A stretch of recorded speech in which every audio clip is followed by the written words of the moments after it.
that some of these victims were as young as 11 and 12 years old. We're talking about little girls, okay? And there were hundreds, and I saw one estimate that the number of victims is in excess of 1,000. Okay, so Yeah. This is a gigantic scandal. But to go back to what you were saying, Peter, until this blew up, a few weeks ago, the whole world had been watching Israel literally massacre tens of thousands of Palestinian children, starve them to death. There were babies that were dying because they couldn't access baby food.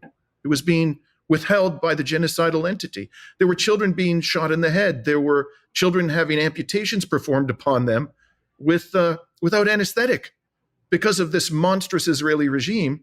But it did appear to erode significantly Republican support for Israel. But it seems that this has resonated to a far greater degree. I also would like to take this opportunity to talk about. So we're talking now about those sexual abuses that happened of little children on Epstein's island, probably more than 1,000.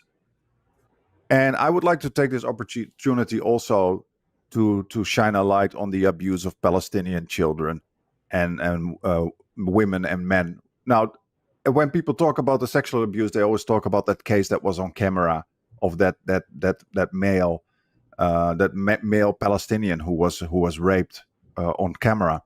But there have been UN reports after UN reports, and I've discussed them also on our Substack, Bad Beach Substack, and I've linked to those UN reports for those who have the stomach to read it, of massive, systematic sexual abuse of Palestinian children, women and men, where women and children are warehoused together in halls, okay, naked.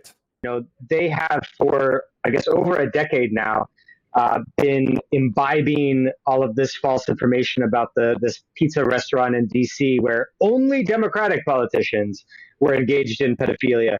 And that became, part of the QAnon theories. And so this has been in their heads, something of concern for quite a while. And Epstein kind of slid in on the same angle that, that all the focus on their side was on Bill Clinton and I don't know who else, but primarily Clinton, the very top of the Democratic Party implicated in this scandal.